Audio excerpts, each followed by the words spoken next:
on the DNS traffic needs to be denied or needs to be blocked itself. Most of the attacks are not proactive, right? Most of the devices that you have are unable to mitigate new attacks, especially when there are zero-day attacks being introduced itself. And some devices, depending on how it's being deployed, may not be able to handle volumetric attacks, as what the previous speaker has mentioned itself. So DNS DDoS attacks are one of the common things that we see nowadays due to the huge evolution, due to application slowly moving to a cloud, due to the aggressive transition to digital transformation itself. So what are the kind of DNS attacks that we are looking at today, or what we have explored across what we have encountered across the customer environment itself? So if you look into a typical cyber queue change, right? Basically, we look into how potential cyber criminals can do DNS recons, right? How do you look into where are the targets, where are the email addresses being resided at? How do you, where are the backdoors that is embedded through your DNS request? And after that, then you will need to decide, how do I deliver the packet, right? That malware packet into your DNS servers? How do we bundle it to the target, either via a phishing email, via a website, or even via USB. Now, all this cyber queue change, we are talking about using DNS protocol. We are talking about how do we target DNS servers and using that as a media or platform to penetrate into an organization itself. And how do we, after we have done the survey, recons, we have done identify where are the location to deliver the packet. And that's where you start to do installation of malware at your client, at your DNS server, or even at your application itself due to the DNS response. So that's where you will get DNS exploit. That's where you will get DNS hijacking. And through command and control, which is a very common function, command control, that's where most of the cyber criminals are using today to target DNS servers, to control your DNS so that you will be manipulated, you will be forced to believe that you are making the correct query, and that's where data theft occurs itself. And last but not least, once a cyber criminal gains command control, that's where you will encounter lateral movement within your network across other assets, across other devices and system itself. Because the ultimate goal of why cyber criminals make such an effort into the entire cyber queue chain is because they want to extract your data, use it to sell in the black market itself. And although they may be doing a huge DDoS attack, but it's the small attacks that they are trying to do onto your DNS to extract those data in order to sell it to your blacklist market itself. So if we classify the attacks, right, we classify the different kind of DNS attack, whether is it attacking the DNS or using the DNS as a medium to exploit your data itself. So if you look into the different category of how cyber criminals typically attack a DNS, it can be using volumetric attack, right? Using DDoS, as all of us know itself, using stealth attacks, where they use a low volume of DNS requests so that you will be so busy trying to manage the large volumetric attacks. And then subsequently using the stealth attacks to steal undercover, unnoticed into other services. And last but not least is exploit, right? What are the backdoors that are already available in all these DNS services or protocol that allow cyber criminals to monitor into their service itself? So let's look into how exploits typically happen in a DNS attack scenario itself.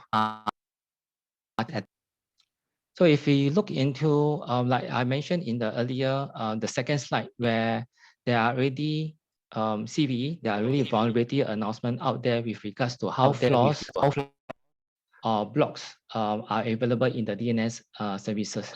So if I will show you a demo on how typically cyber criminals are able to conduct these attacks, this will give you an idea how ZeroDay attack typically happen in a customer organization.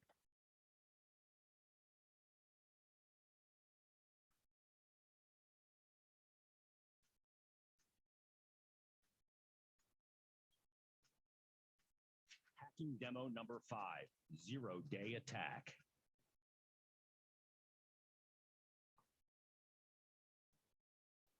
The attacker will try to take control of a victim's computer using DNS. A malware is crafted, embedded in a document, and sent by email. The attacker only has to wait for his victim to open it. When the document is opened, the malicious code is executed and a command and control channel is created. This channel is relying entirely on DNS packets to transmit the data, and then the malware starts to propagate itself. In 2016, 11 critical bind vulnerabilities were disclosed. Some of them would allow just a single packet to make the service fail, as we are going to show you. The attacker has the objective of bringing down the DNS service so that the users won't be able to access their financial application. For that, he is going to send a vulnerability attack, targeting DNS server after DNS server. Using unpatched vulnerabilities, the hacker was easily able to successfully interrupt the DNS service. How it works. We are going to monitor at the same time both the DNS health and the availability of the critical financial application. As you can see, the service is up and running. The attack sent relies on a single crafted query. The impact is instantaneous. The service is now down, and the business applications will quickly show traces of failure. Most legacy security devices rely on threat signatures to prevent vulnerability attacks, but very often they arrive too late. So that's how typically zero-day attacks happen itself. And if you move to the next DNS classification about using command and control, right? Using how cyber criminals typically use DNS as a transport mechanism to communicate with remote servers to control the remote servers itself. So one of the most famous way is really to use command control to do data as filtration, as well as to remote control your DNS servers so that they can basically perform lateral movement, as I mentioned in the cyber queue change, to extract data as well as confidential information itself. So let's see how they typically handle or do a command and control attack into your system.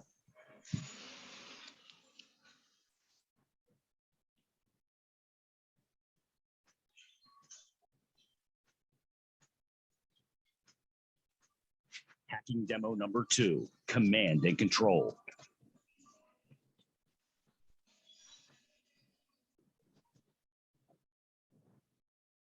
The attacker will try to take control of a victim's computer using DNS. A malware is crafted, embedded in a document, and sent by email. The attacker only has to wait for his victim to open it. When the document is opened, the malicious code is executed, and a command and control channel is created. This channel is relying entirely on DNS packets to transmit the data. Although the session is outbound from the victim to the attacker now has entire control of his victim's computer and can send any command to it.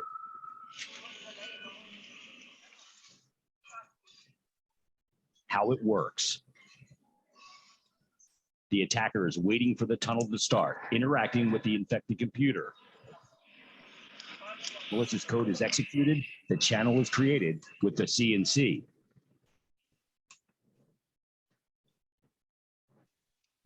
The attacker has entire control of his victim's computer and can execute any code. Without any access to the corporate network, the hacker has full control using DNS protocol. Most legacy security devices rely on threat signatures. They are blind and will not protect you. So these are example, right, of how the two kind of attacks, whether as an attack vector or as a threat vectors, and the combination of such attacks basically introduce a lot of challenges like DNS cache poisoning, hijacking, phishing, and phishing has been a very common topic that all of us are experiencing today, which we are trying to use education, trying to use awareness to educate our end users, our users to ensure that they do not click on suspected or emails or links that they do not know itself. And this is really how cyber criminals use DNS as a form of way to basically hijack as well as to steal data from unsuspected end user. So how do we overcome these DNS attacks? Basically, from efficient IP, we provide what we call a 360 DNS security itself. We provide both servers, virtual appliances that would be able to mitigate zero-day attacks, enforce best security itself. Right, we can secure internet DNS visibility, whether your DNS are being deployed at Azure or you're using AWS Route 53 or even in the cloud itself. We also have our DNS firewall that protect users and block DNS malware activities and ensuring DNS availability to protect your data, whether it is volumetric DNS attacks, stealth, or even DNS exploit itself. And most importantly, we do have what we call a career grade that is being used by telco to handle DNS attacks, because DNS attacks is about doing large volume of query into your DNS servers as well as your application itself. Now, what is so special about our DNS 360 security itself?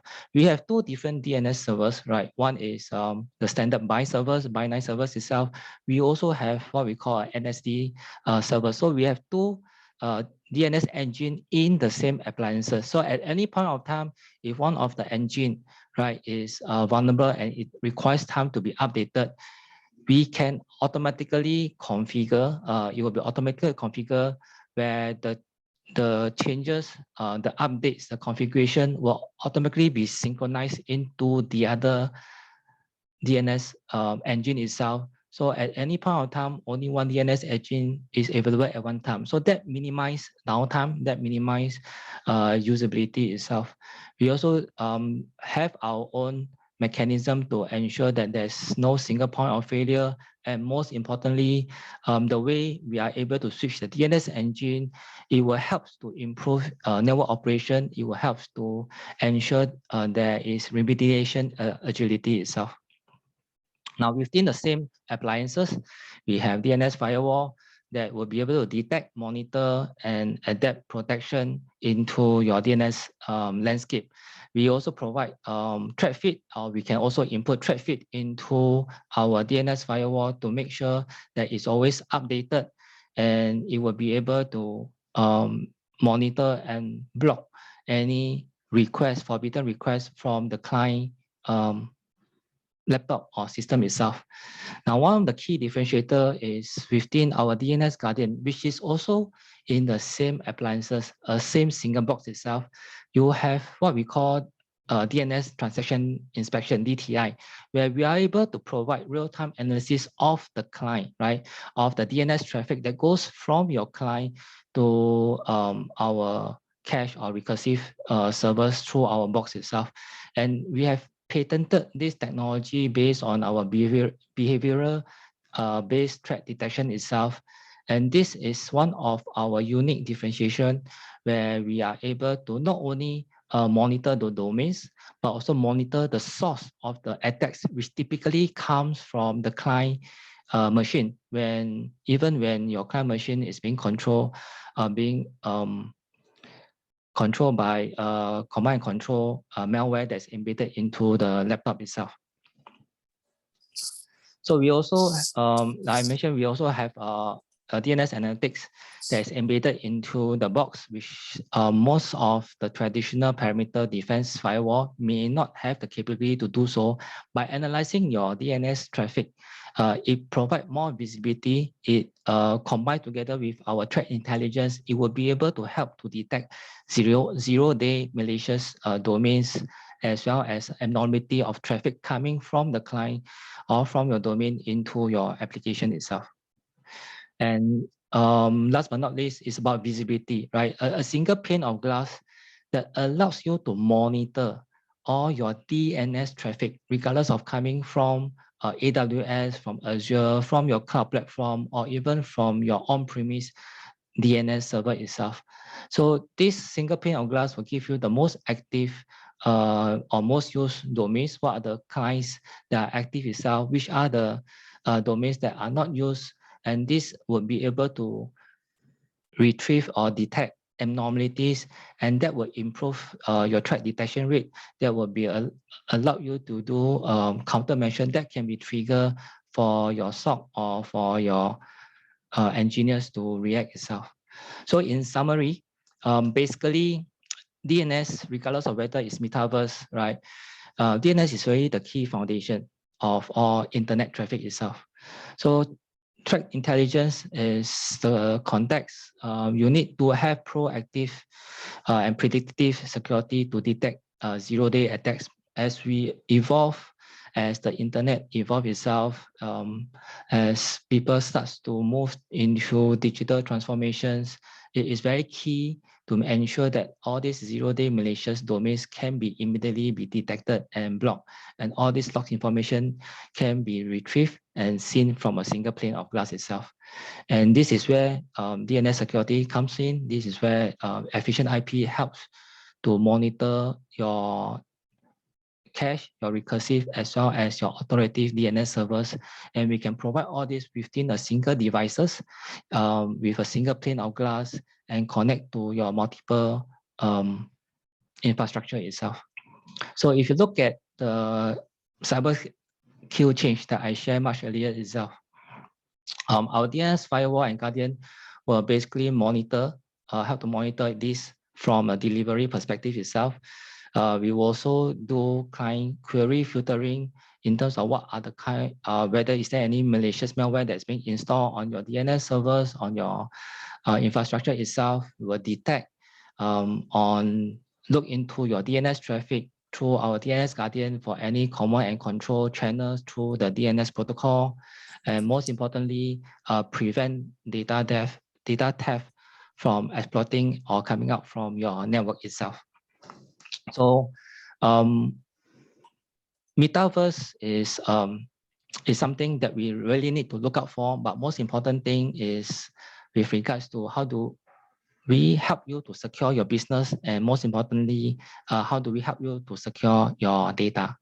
So hopefully, I provide a quick overview of what are the challenges that DNS security can do to your business itself, and how efficient IP can help you to protect your environment. So with this, I end my presentation. Thank you.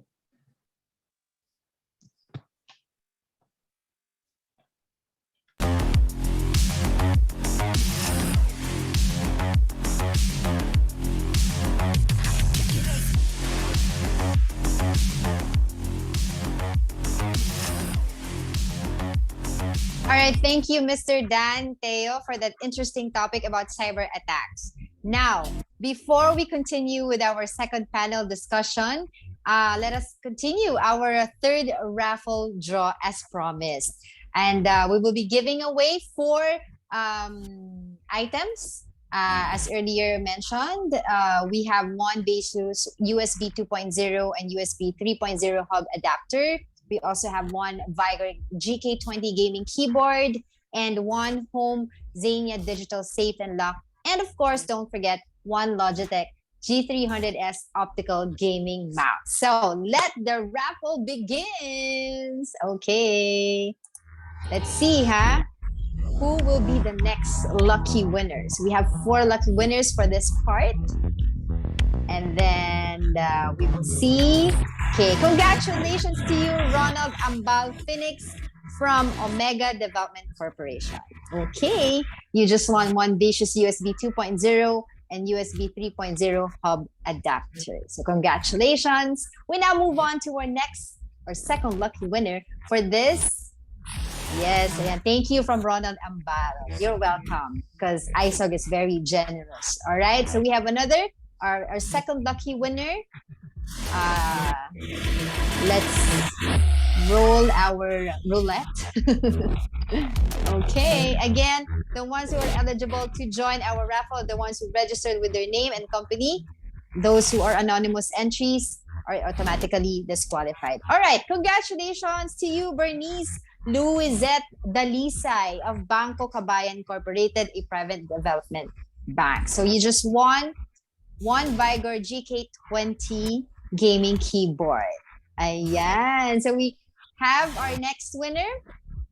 Let's see who will be our next lucky winner, our third lucky winner to be exact, for this third raffle draw. And do stay put because we have a lot in store for you. As promised, we have another raffle prizes coming up. And so do stay put, okay? So right now, we're going to check who is going to be our winner from our energetic and participative attendees. Okay, congratulations, Maria Barehan Flores from Execture. I hope I pronounced that correctly. So thank you so much and congratulations to you. You just won one home Xenia digital safe and lock. Okay, for our next final winner for this part of the raffle draw, he or she will win one Logitech G300S optical gaming mouse. Okay, let's roll our roulette so that we can finally see our next fourth winner for this third raffle draw rather. Okay, congratulations to you, Eugene Tai of Technology Enterprises. Congratulations, Eugene, and you just won one Logitech G300S optical gaming mouse. Okay, congratulations to our winners for this part of our raffle draw. And for those of you actively participating but still haven't gotten the chance to still grab one of these cool prizes, don't you worry, I got you. There's another chance, one last in this panel discussion we are about to have in a few minutes. And before that, of course, let me congratulate the 150 winners of our ISOG Hot Box and Gift Pack. All right, 150 yan, ha? Congratulations to all of you.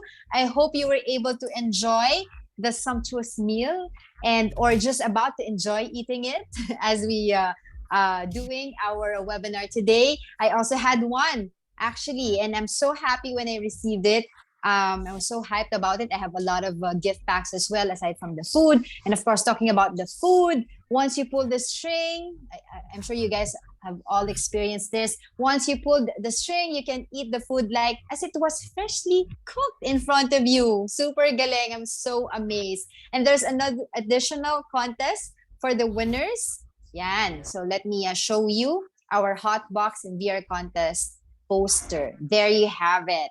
Take a photo or video of your hot box and VR prize and tag ISOG Facebook or LinkedIn page and give us your feedback on how ISOG I Am Secure campaigns create an impact in your metaverse challenges and insights, of course, in your enterprise. So don't forget to place your hashtag ISOG and hashtag I Am Secure. All right, and the most creative, the best mind-blowing feedback will get to win a Marshall Bluetooth speaker. Again, the most creative. So be creative, ha? The best mind-blowing feedback will get to win a Marshall Bluetooth speaker. Isn't that great? Pwede ba ako sumali dito? Am I included? Am I allowed?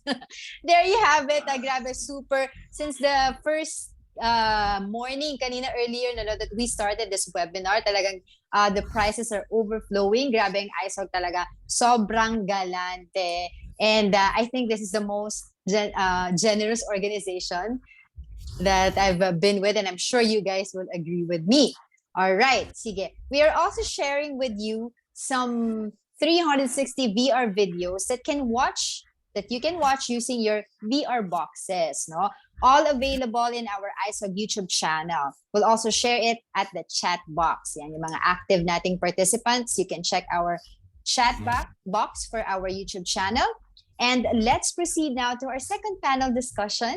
So if you have any questions, as I've mentioned earlier, you want to ask the speaker, you can just type in your question and or your feedback at our chat box or at the QA panel. All right. Okay. Let me just, okay.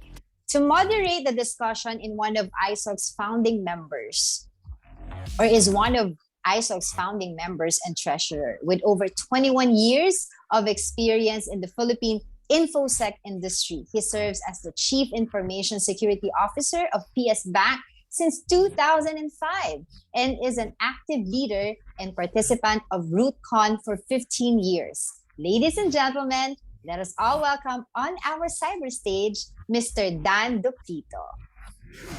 Good afternoon, Mr. Dan. Hi, good afternoon, Angela. Yeah, how are you? So nice to meet you po online. Nice to meet you too. I'm doing fine, Angela, except I'm regretting not taking a bathroom break again Oh before no! the last speaker. But I'm good. I'm good. Yeah, I can hold it in. Are you sure? So how about you? Yeah, I'm doing good as well. Info load that I'm learning a lot of things today, and I'm so grateful.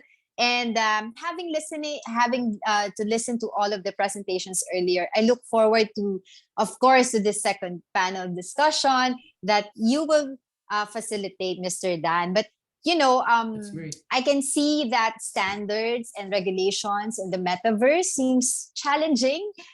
Security risk, isn't it? Am I correct? Maybe. You're very much correct. Yes. So maybe you can give us an overview about this before we call our panelists for this part of our program. All right, sure. As most of our viewers have probably surmised by now, after the first panel Q&A, securing the metaverse is indeed very, very challenging. But I am somehow comforted by the keynote message earlier by our award-winning central bank governor, Dr. Jokno, where he committed to us that BSP will remain vigilant in protecting the consumers in the uncharted space of the metaverse and in ensuring the proper regulatory policy framework are put in place. So my panel discussion is an attempt to expand on what the governor laid out earlier and hopefully answer some of the most pertinent questions by our viewers, which we have plenty actually, which is very good.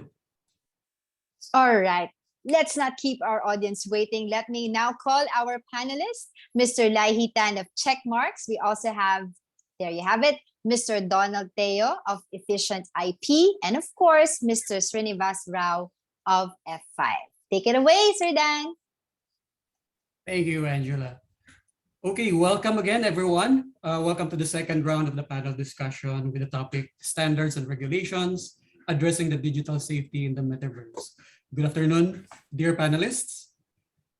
Good afternoon, Dan. Thank you so much Hi, for having Srini. us. So I just want to make sure I'm pronouncing your names right. That's Laihi, correct?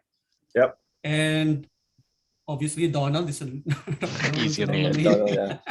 Yeah. And this one, Srinivas Rao. How do you want me to call you, Srinivas or Rao? Make it easier. Just call me Srini. That'll help.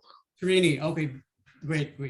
Okay, thank you. So while I was trying to wrap my head around our semi-futuristic theme, metaverse, I literally wrapped my head with this VR goggle that ISO provided. Yeah, thank you, Tito Archie.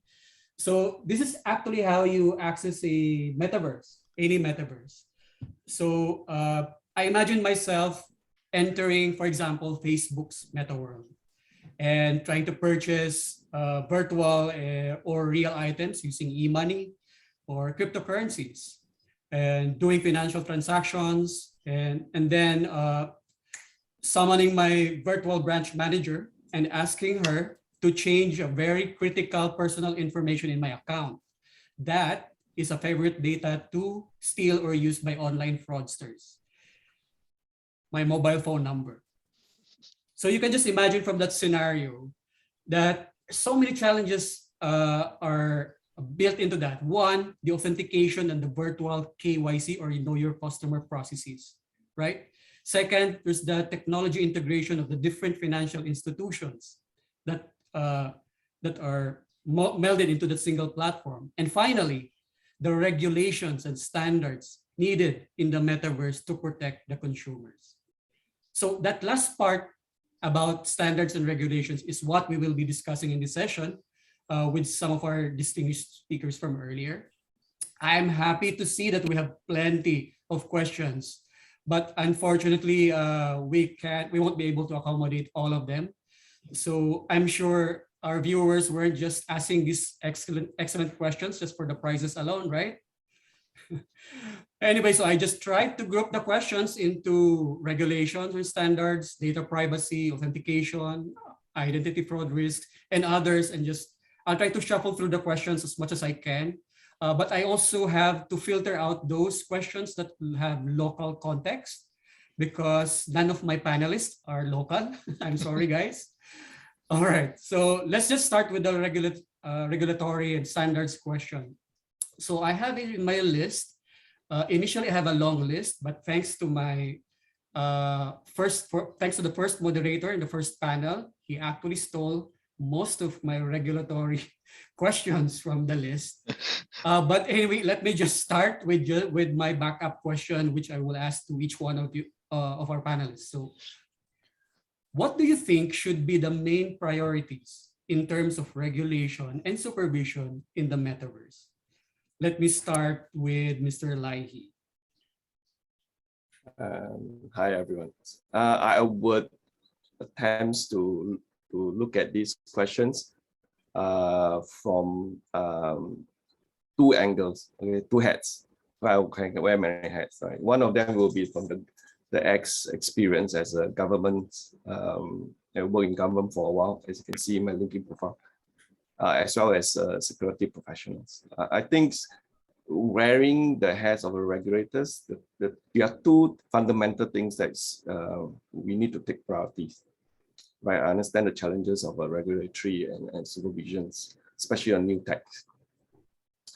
First and foremost, I believe everyone will take notice and agree to be the identification of the individual users, the avatars, the people behind that particular avatars. Right? So no more like in social media that everyone is a keyboard warrior. We don't know who is that. It could be a cat or dogs behind the scene. You know, but in multiverse, we do have a serious interaction, transaction, and so on. We need to identify the person, right? Virtual, connecting to the physical. So that's number one. So once that happens, then of course the protection of that particular user, associated data that is associated to that users and his transaction log and so on, those need to be protected as well. Right? It's no different from today when we access the bank, the identity, the privacy of that, you know, our user information are being protected. It's just a different environment. So that's one.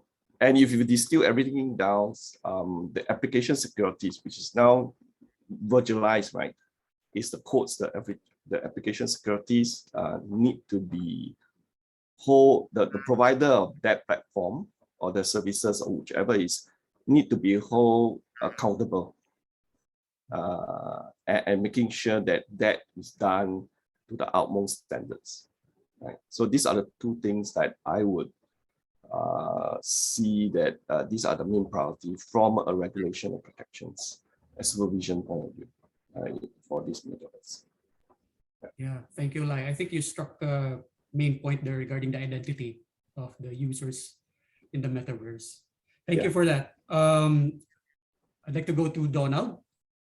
Yes, so I do agree with Lai He itself. And one of the things that I want to add on with regards to the identity is in the in the virtual world itself, we can be the avatar, right?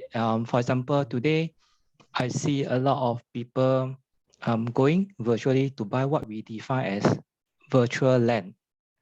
I mean, we traditionally, we need to go and identify a condominium. We need to visit the physical site before we put down our check or even produce identity to show that we are who we are before we start the transaction itself.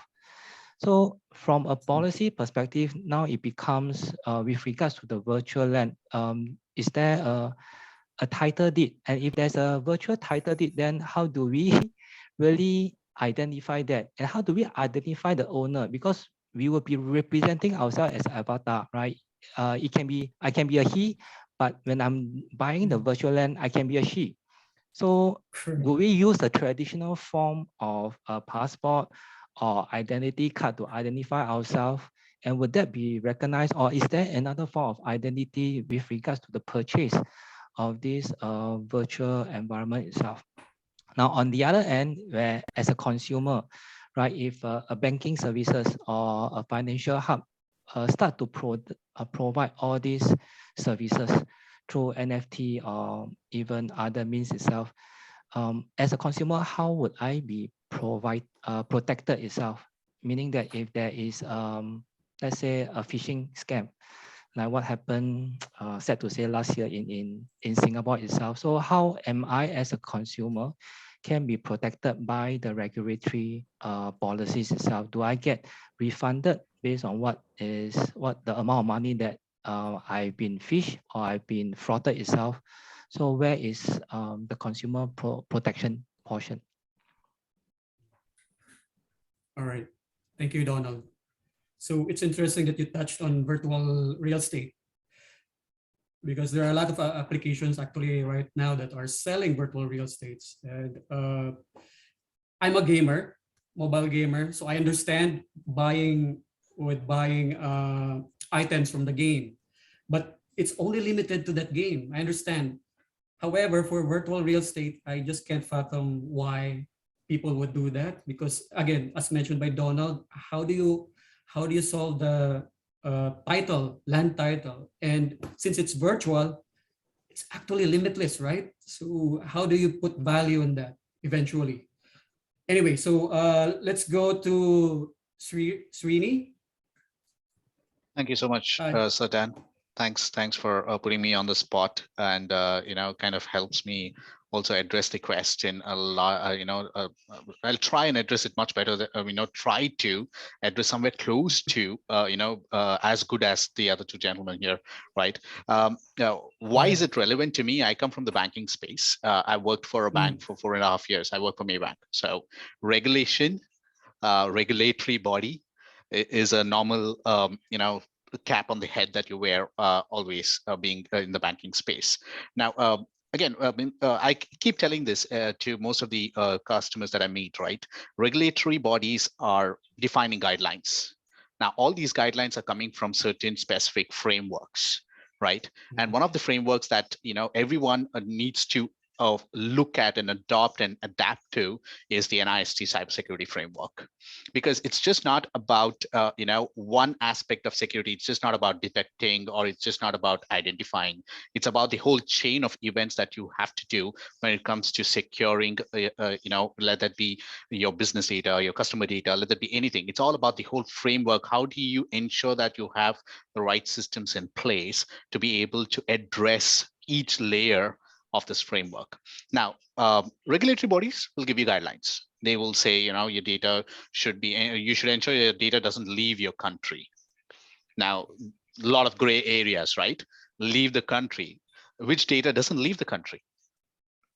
Any data leaves the country, right? Yeah, correct. Yeah, you go to Facebook. Do you mean that once you go with Facebook outside of Philippines, Facebook doesn't work? Sorry, it does. Your e-wallets don't work. It works.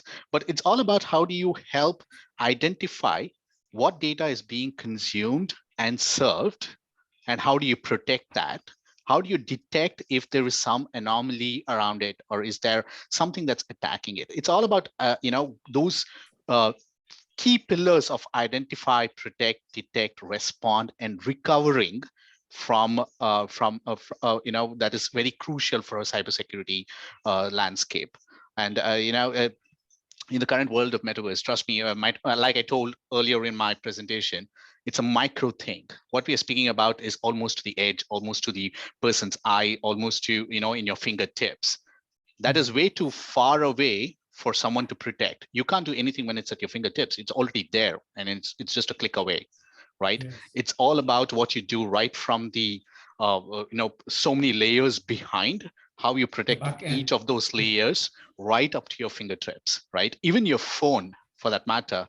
How easy is it for us to go to a social app when they throw an agreement, just click on agree and continue? It's just a click, right? You don't know what data is being sent because you don't read it. That's where you trust the people who develop all of these and bring these devices and systems to you to be able to protect your data. And how should they do it? It all depends on how they follow certain frameworks that have been there. Again, I'll stop myself because there's so many more questions, but want to see how we can address everything. Because if you let me talk, a Bollywood actor will go on doing a 3-hour movie. Thank you, Srini, for controlling yourselves. Okay, much appreciated.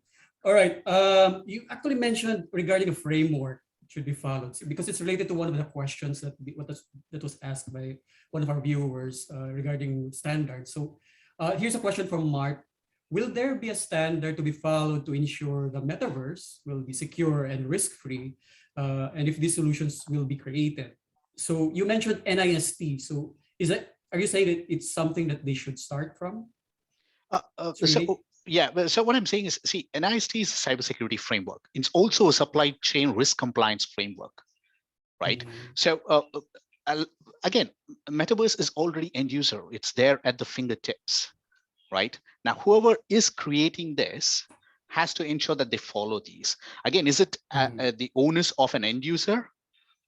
Sorry, what can he even do about it? All he can do is just click, right? So yes, it is very crucial for these standards to be applied for every single provider of the metaverse. Let it be VR guys, right? Let it be anyone, let it be IoT devices, manufacturers of IoT. All of these guys need to ensure that they follow the framework so that they are able to support the services that they're providing or the devices they're providing. They're able to detect all of these communications that happen across the network and hundreds of different transactions that happen through these channels. They're able to identify, detect, recover, and respond to these appropriately and quickly and proactively. Everything has been reactive for the past few years. Only now we are seeing proactiveness about all this, right? Security has been there for ages. Only today we started to realize, we need to be proactive rather than being reactive. Yeah, that's correct. Right. Thank you, Srini. Okay. Another point that I got from Srini there was that regulators have to start thinking thinking away from geological mindset. So because there is no such thing on the internet. Okay. Let's touch on data privacy. Okay. There's a question here from Miss Catherine Risoso. I think she won earlier. Am I right? Okay. What are the regulations to protect personally identifiable information for PII data in metaverse environments? So probably I'm asking whether it's from a local perspective from your respective countries or from a global point of view. Donald, can you start off? So privacy has been a very interesting topic that has been discussed regionally itself because every countries have their own PII, and I believe unlike in Europe, right, in ASEAN, in Asia itself, each country define their own PII. That means we do classify which are considered as private. For example, in Singapore, our IC numbers are private, but it doesn't mean that our phone number are private itself. So in the metaverse, right, where just now, Dan, you mentioned, cyber criminals like to use our mobile phone because this is a means where they can send links, they can send falsify information itself. So it all boils down to with metaverse, with the ever-changing privacy regulation, as we try to catch up with the ever-changing landscape. We should be looking, the regulatory body should be looking into changing what are the kind of data that should be classified, what are the additional things that should be included, and most importantly, how that can be used to synchronize with other privacy regulation across the region itself. For example, if a company who is doing business across Asia, right, then the standard needs to be there on what is defined as a PII across the region itself, like the likes of GDPR in Europe itself. So that's my view on data privacy in the region. Thank you, Donald. I think there was a question about that, even on the question and answer, and which I kind of answered that right there. But I think I will expand that part, which is very right what Donald said, right? It all boils down to how do you classify your data? How do you ensure that you clearly demark what is important for you and what is confidential, what is critical, and everything. At the same time, technology providers today are also required to be compliant against every data protection act across the world.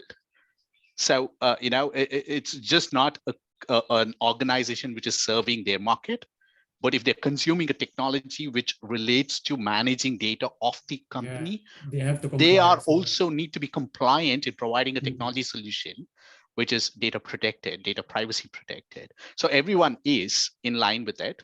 How well comes down to the point of visibility and observability again.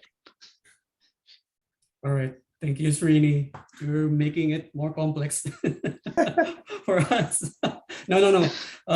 It's really dizzying, actually. I can just imagine different standards for each country, different standards from each region, all going together into this one universe we still don't know how actually we will handle the data privacy in that particular universe. Okay, anyway, let's go to topic of authentication or identity fraud. I have here a question from Mr. Nestor Lim. Since digital currency is part of a functioning metaverse, how can financial institutions identify the components of the attack surface of various digital currency providers to manage them properly? Yeah, do you want to target someone, because I don't want to keep talking and and not others on. Don't worry, Srini. I will. Okay. I will rotate you guys and be fair to the other panelists. Okay. Okay. Laihi, I remember you were working for government previously, correct? Yeah.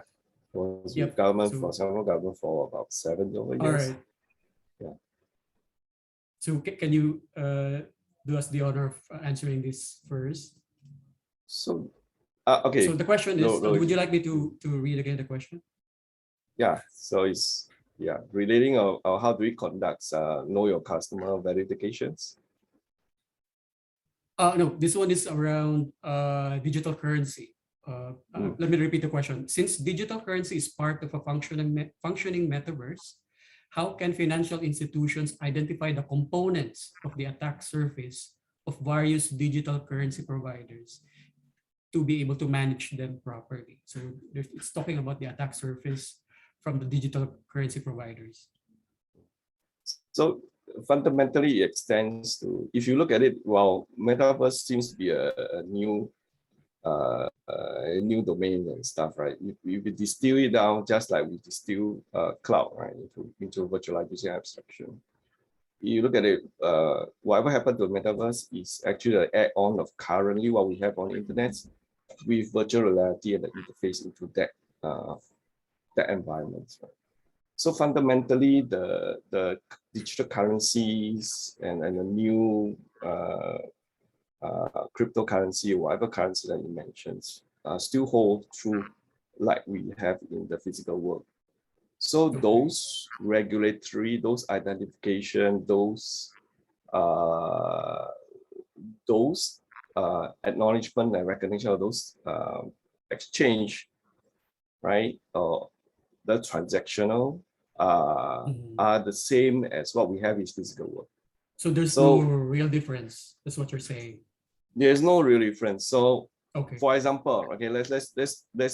So the way that our digital currencies and so on, right? We are very familiar with that. Right? So today we have bank do certain form of authentication, then you do transaction. They are regulated by the monetary regulators of the country and so on and so forth, right? They take a step back on the cryptos, right? If you look at how cryptocurrencies works, right? As we go on in the future, how does that crypto connecting to the digital currencies? There is already a link. There's already an exchange that established, multiple exchange, where you're able to transact between different currencies. And then how does those cryptocurrency interact with the fiat currency of the individual country, right? And how does the bank accept those cryptocurrency and fiat currency or digital currencies of that particular country or whichever it is? It's the same, right? In Metaverse, it's a matter of recognizing the similar processes. Against the key challenge going back to would be to identify that person, the avatar is what it is, right? The lady avatar is what when you define as Lahi in the virtual world is actually the Lahi, the male Lahi in the physical world, right? So that linkage that to be happen. The challenge would be for the bank to assure that that link is true, right? The CIA things still exist in securities, right? To apply, right? And then because everything is still virtualized, right? There's a lot of injections and scamming or whatever, right? Can be done from the hacker. The hacker can inject himself and then take over. You know, it's just an account takeover. Now it's avatar take over, right? Yeah. And then he will take over the whole transaction. He can just sniff the transaction and so on and so forth. So the same problems that we have in the physical world will then transfer into the virtual world as well. Yeah. So that's how I see that it's the same problems. It's just like how we deal with physical world, we're going to deal it in the metaverse world. It's going to be the same. Yeah. Thank you, Lai. But that's my question. How do you utilize the proper identification of the user when you're wearing this? Right? I mean, right now on the traditional online banking platform where you need a KYC you need to KYC the customer, you can always turn on Viber or Messenger and you have video chat with your branch head and you can readily see that you are what you are when you're talking to the branch. But in Metaverse, you only have your avatar that may look like you or may look like another character or any of your favorite toy. And then you're wearing this, and then how do you now ensure that you are, how do banks now ensure or financial institutions know that you are who you are in the Metaverse? So ultimately, go ahead, Serene. Sorry, Lee, I'll let you continue. Just probably chime in a little later. No way. I just want to jump in, just short one. You see, even we thought that with the goggles and the stuff. Eventually, you look at it in future, who knows? Will be like what Matrix is about. Everyone have a Neuralink, like Elon Musk is doing, right? And connecting and so on, right? No matter what, there is an interface, right? There's a platform that go in that create the avatars, right? That avatars itself or whoever is that have a digital identity, a digital certificate, which is, even though virtually we see it, but at the machine level, we still see them as a cert, for example, right? As a string of data that will pass through, and those data can be validated by policies, by configuration rules, and so on and so forth. So that is how we validate. And then, of course, from the user point of view, if it give you a thumbs up or thumbs down, but actually behind the scenes are all the engines that extract those data and comparing those data, validating those data. Yeah, that answer the question. Srini, do you have anything to add? So let me just identify those as identity impersonation or identity theft, as we call it, right? Yeah. Now, how do you really identify your avatar as your avatar? And now this is where it's not about defending the identity. It's about detecting a fraud and preventing the fraud, because this goes into the fraud aspect completely. It's not about identifying or defending something. It's more about detecting a fraud, because this is purely fraud. You're impersonating someone else, correct? You're not you, but you're impersonating someone. If it is you, is it really you? How does a digital or a financial organization guarantee a conversation between the real you who is behind an avatar? Now, how does this happen? Make no mistake, today's world is looking at AI ML driven security solutions in fraud detection and prevention.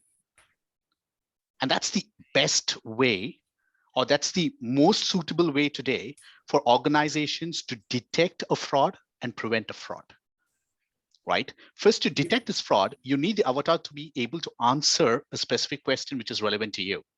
Example, right? It might be something very, your personal identification. If it is really you, there is something that you would have saved it as an information within yourself, only you can give. So you need a system which is able to detect that person inside you, which is that personal identification of you, which is not there anywhere in the world. How do you protect that and detect it? My suggestion for that personal information that you're talking about, Srini, password. Yeah. That's a very small thing today. In the current world's, password is a very small thing, right? Because your data that is very confidential to you is no more in your pocket. It is there everywhere around the world. How do you put an identification or a mark on it saying it's yours, and now somebody is not impersonating you? That requires a lot of AI ML driven solutions, which again is available. Yeah, it's all about understand, Srini. Yeah. Yep, but what you're talking about really is with the use of ML and AI is for the transactional part of the security, for securing the. Even for the identification part, it works. Yeah. So just to add on to what the two speaker mentioned, Yes, I think at the end of the day, from a financial institution perspective, it's about how do they improve the fraud detection framework or the solution itself. Right today, I know every banks have implemented certain fraud detection mechanism or solution itself. Now, with regards to digital identity, like what Lahi mentioned, the introduction of digital certificate to identify the goggle that you have, right? That becomes an additional form of identification, maybe coupled with the IP address of that goggle, plus the digital certificates or identity that's being issued to you as Lahi as a person itself. So all these coupled together can be embedded as input into your fraud detection program and use it to see what is the risk score. And I think that potentially can be a mechanism to truly figure a way to identify you are really who you are in the metaverse environment itself. Yeah. I jump in, something that we missed out. There's something that we forgot. There is actually the two eyeballs that we have. I was about to talk about that. Yes. Yeah. So it's I hope someone from Microsoft here earlier, right? Of the developers of these VR glasses, they should integrate biometric identification. Recognition. With this combination of your fingerprint or your iris, then that actually authenticates the device itself and you in that transaction or in metaverse. So which is the same way as how we use our mobile phone to log in, which we use our thumbprint. So potentially with goggles, we can use our iris scan as a mechanism to authenticate and log in itself. Yeah. Okay. So you have your iris, you have your goggles that you have a certain hardware ID, for example, some chips ID that you link, whatever. So there will be one form of authentication. Then of course, then you have biometric, which is the second factors. Right? You have two factors now. Yeah. Correct. We should patent this idea. Well, there are 200 over people here. They will start patenting. Or we could also be open to DNA from saliva. Just kidding, guys. All right. That's an interesting topic. Okay, we only have a few minutes left. I'm sorry. I'm just going to go to those questions that are very specifically targeted to our panelists. Let's start with Laihi. This is from Nestor Lim again. For cloud-native metaverse-based applications, microservices increases the number of attack surface of apps. How do we ensure that each microservice is secure against threat actors interacting in the metaverse? Very simply, each of the microservices need to be validated. It's part of the application testing process. I mean, the whole security handling of application and the processes, controls are very well documented, right? Basically, we need to do testing, and educate those guys that is doing the testing and development. That will help.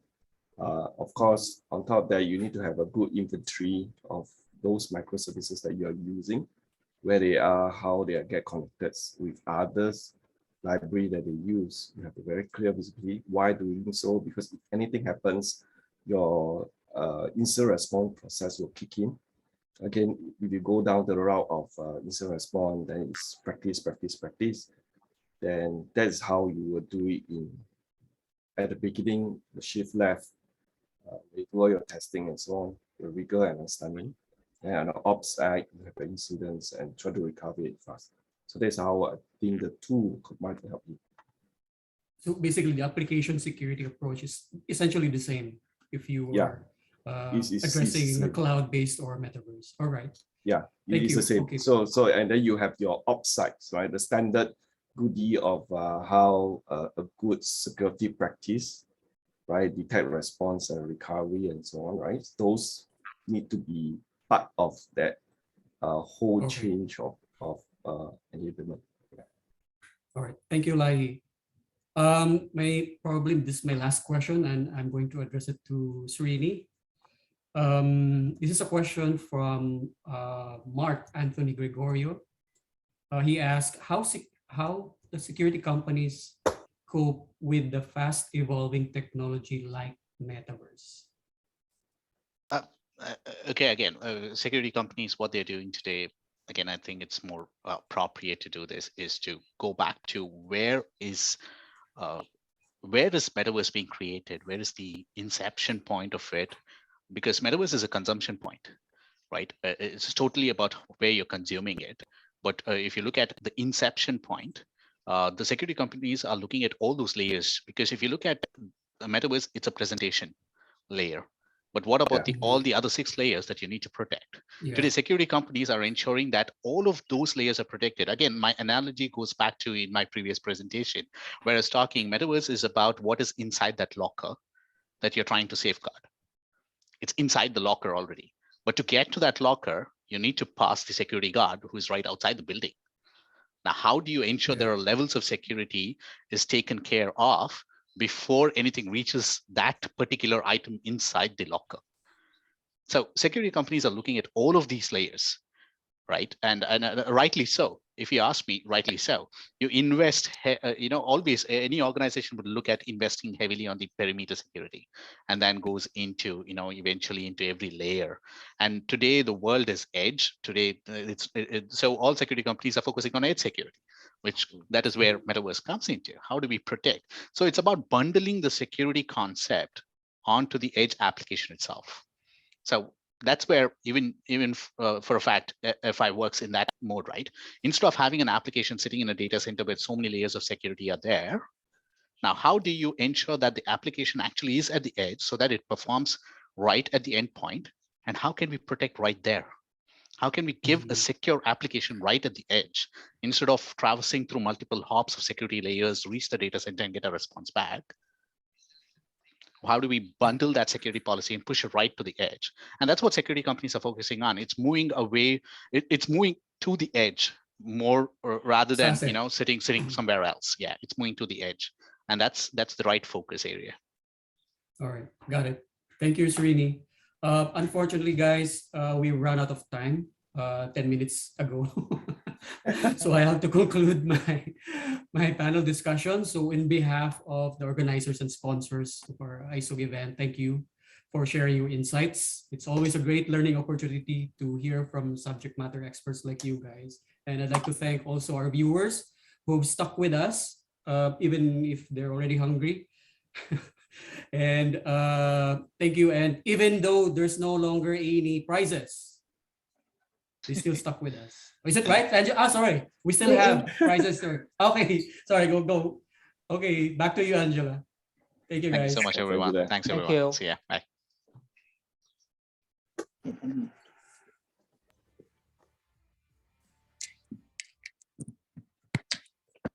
All right. Okay, can you guys hear me?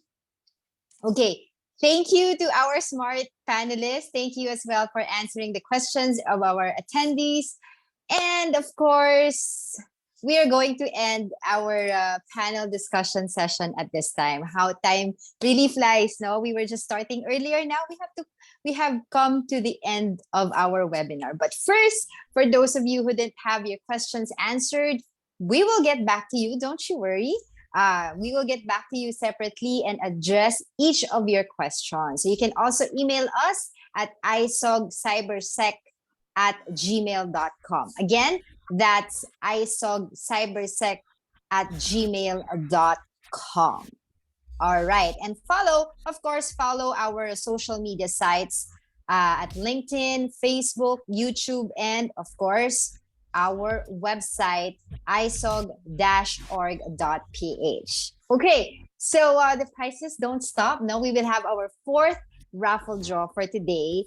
But do stick around. Also, you join us on next forum that's going to be on June 23, and watch out for more information, more guests, and of course, raffle prizes. Now, moving on to our final or fourth raffle draw. We'll be giving away our standard prizes, base use USB 2.0 and USB 3.0 hub adapter. We will be giving away one Viger GK20 gaming keyboard. We will be giving away home Xenia digital safe and lock, and of course, one Logitech G300S optical gaming mouse. So thank you so much for participating. But of course, we will draw our 4 lucky winners for this part of our raffle draw. Okay, let's hit it up.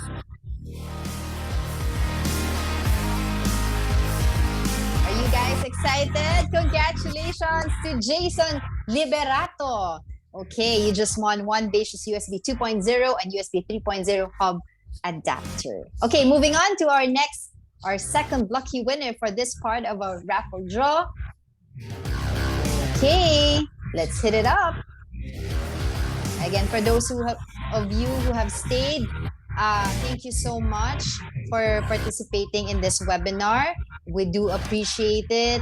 And of course, we will be having another raffle draw after this. No? We will be having 5 charcuterie or grazing boxes, yummy grazing boxes to be given away to our energetic participants. And I think one for me. Kidding. Okay, we have F5 actually to thank for these additional raffle prizes. Okay, so we have Catherine Ang of Ayala Corporation. You just won one Viger GK20 gaming keyboard. Okay, on to our third lucky winner of home Xenia digital safe and lock. Let's hit it up. Let's wait for our next winner. Can we check the names?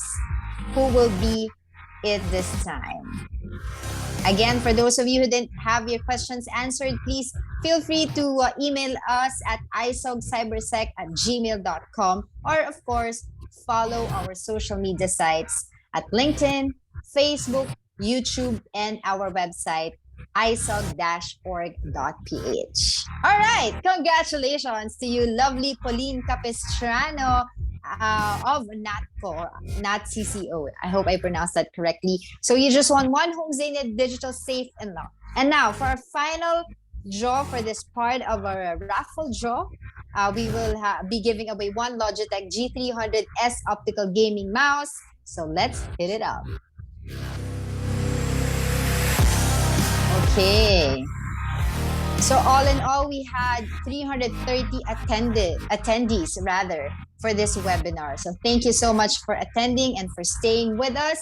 Congratulations to you, Hazel May Kayog Calianta of Union Bank of the Philippines. You just won one Logitech G300S optical gaming mouse. Okay, on to our next and final raffle draw. As I've said, we'll be giving away 5 charcuterie grazing boxes, and we have F5 to thank for these additional raffle prizes. So again, let's hit it up. Okay, for those 5, we will win delicious, yummy grazing boxes. The wine, the cheese, and all of those knickknacks that you can find in a grazing box. Okay, let's hit it up. Let's wait for our 5 lucky winners of this yummy grazing box. There you have it, as you can see on your screen. Okay, thank you again, F5, for giving this additional raffle prize. Okay, let's now move on so we can check our winners. 5 lucky winners, huh?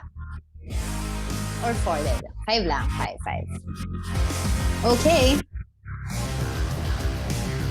Congratulations, Christian Torres of STI College Santa Maria. Okay, you're one of the lucky winners of our yummy charcuterie boxes. Okay, next, we have 4 more who will be the next lucky winners.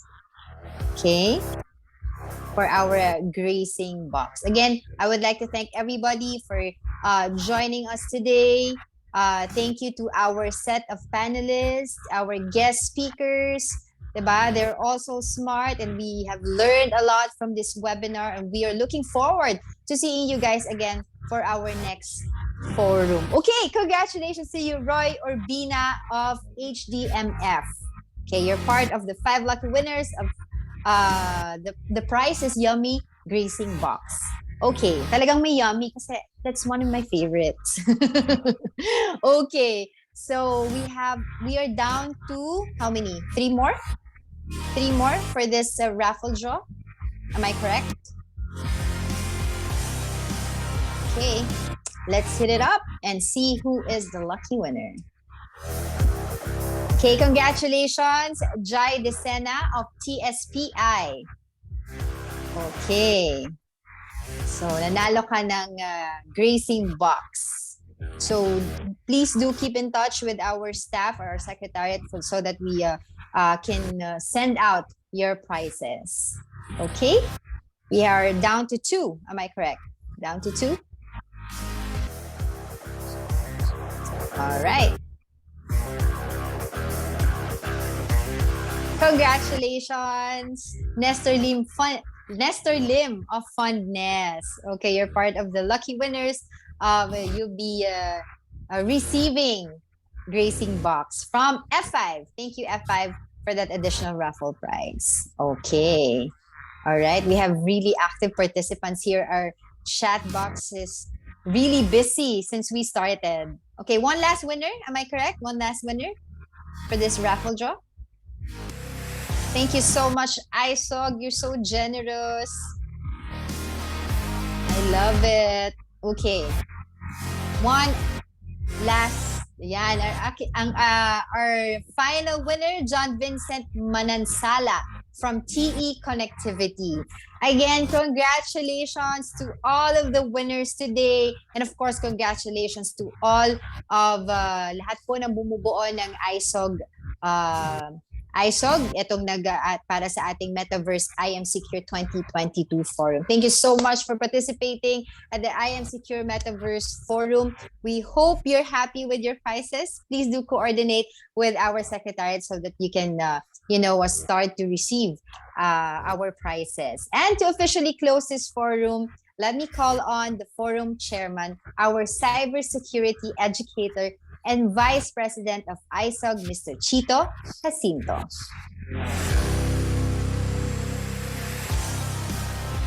Good day, ladies and gentlemen. I hope everyone had a productive day here at the first Metaverse I Am Secure Virtual Forum. As we have gathered from our speakers this morning, Metaverse is the ultimate game changer in the Philippine business landscape, particularly in the banking industry. For many, the Metaverse has been characterized as a new economy, an emerging business paradigm brought by the evolution of different technologies combined. Incorporating these various technologies creates a simulated environment that allows us to have a richer interaction that mirror the actual world. We have been introduced with unprecedented opportunities to reshape and retool the way we use and consume the internet. And along with that, it is also a transformation of our thinking, our connection, and our actions in doing the usual activities. The digital ecosystem has been disrupted to pave the way for a more unique, robust, immersive, and resilient infrastructure that will benefit the industry and society. As more industries and companies shift to a more enhanced digitization of their businesses, the banking industry also sees a more bullish opportunity to fuel the soon-to-be burgeoning metaverse. In 2022, we see how metaverse gains traction in this sector. It bridges the physical and virtual worlds through top-notch innovations in hardware and software. It also provides and builds opportunities to reach new audiences, most especially the younger and more dynamic NFT-savvy generation. We have seen some worldwide players in the banking industry venture early in the metaverse. Possibilities were explored, and launch of highly adaptive and immersive experiences and services were catered to their customers. Our neighbor countries like Thailand and South Korea have begun experimenting with the metaverse for their banking sector.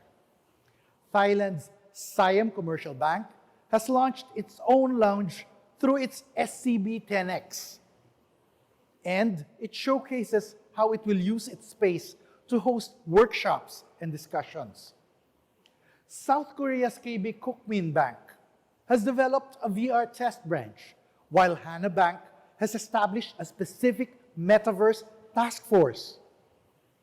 While we have seen a great deal of potential for metaverse in the banking sector, there are still more plans that need to be solidified.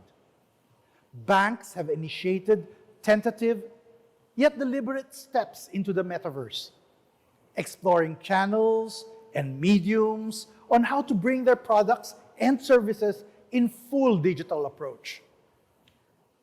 There is still, of course, concerns and questions around the use of cryptocurrency and related regulations.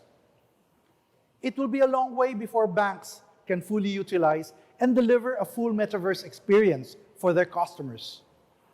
However, this is now in its initial stage. This event forum is a great avenue for stakeholders to discuss significant and pressing matters around the metaverse in the banking sector.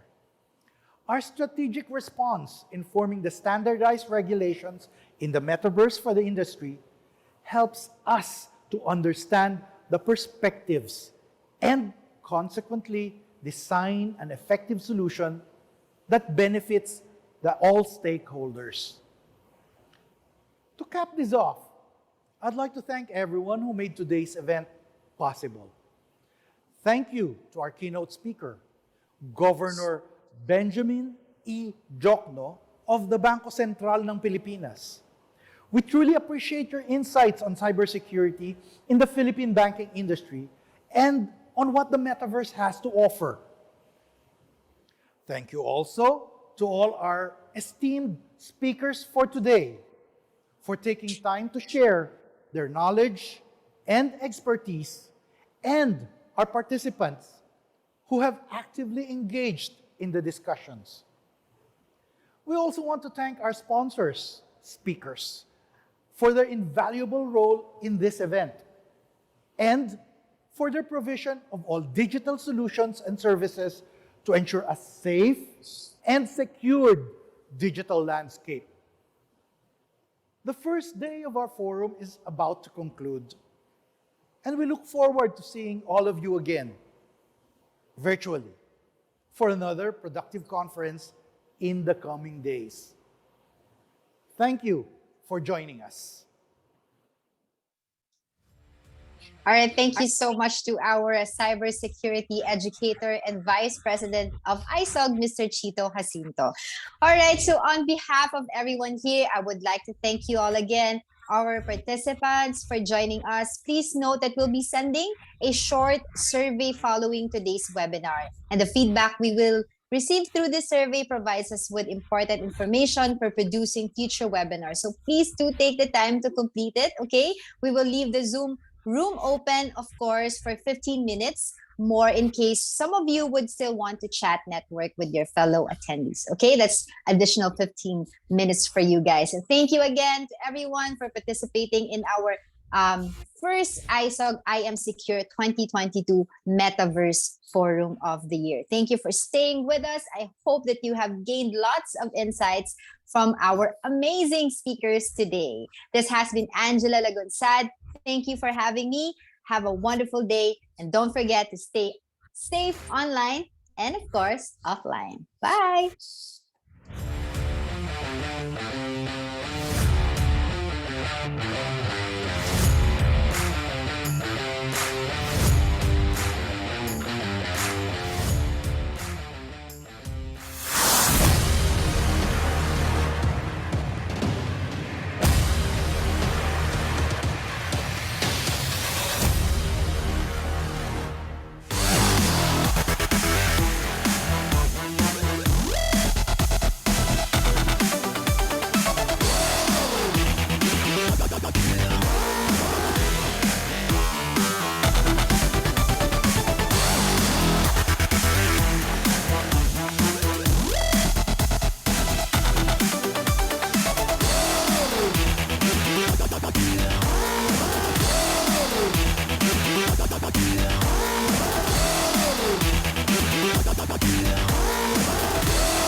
We all live in a connected world where information travels faster than we can even imagine. Around the globe, Westcon Comstore enables our partners to harness the evolution of technology. By strategically focusing on these 7 foundational areas, we're revolutionizing the way our partners do business. Our cloud practice empowers partners to transform their businesses through private, hybrid, and public cloud infrastructures. Our global deployment practice helps partners expand their global reach seamlessly through a single point of contact Our services practice enables partners to grow their businesses through greater strategic insight and richer margin opportunities. Our security practice arms partners so they can safeguard their customers' information and reputations while unlocking opportunities for their business growth. Our unified communications and collaboration practice connects resellers to the products, knowledge, and expertise needed to create seamless interactions anytime, anywhere. Our networking practice enables resellers to accelerate global connectivity through the fully integrated networks and support infrastructures their customers demand. Our data center practice unleashes our partners' abilities to advance information management for their customers. No matter where our partners are in the technology landscape, Westcon Comstore is there to expand their horizons. Westcon Comstore, delivering results together.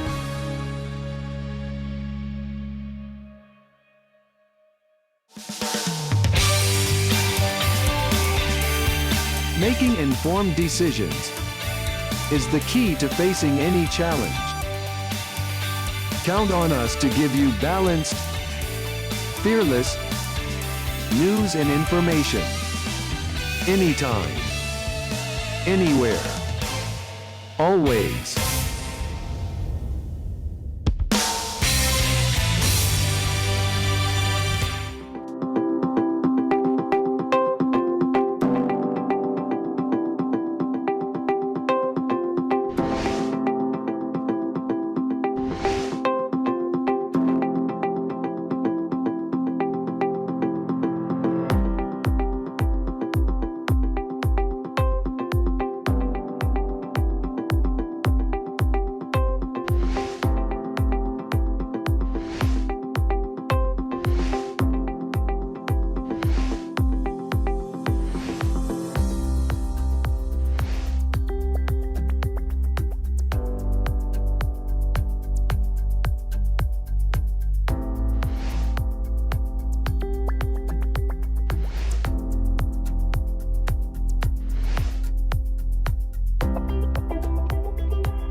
We all live in a connected world, where information travels faster than we can even imagine. Around the globe, Westcon Comstore enables our partners to harness the evolution of technology. By strategically focusing on these 7 foundational areas, we're revolutionizing the way our partners do business. Our cloud practice empowers partners to transform their businesses through private, hybrid, and public cloud infrastructures. Our global deployment practice helps partners expand their global reach seamlessly through a single point of contact. Our services practice enables partners to grow their businesses through greater strategic insight and richer margin opportunities. Our security practice arms partners so they can safeguard their customers' information and reputations while unlocking opportunities for their business growth. Our unified communications and collaboration practice connects resellers to the products, knowledge, and expertise needed to create seamless interactions anytime, anywhere. Our networking practice enables resellers to accelerate global connectivity through the fully integrated networks and support infrastructures their customers demand. Our data center practice unleashes our partners' abilities to advance information management for their customers. No matter where our partners are in the technology landscape, Westcon Comstore is there to expand their horizons. Westcon Comstore, delivering results together.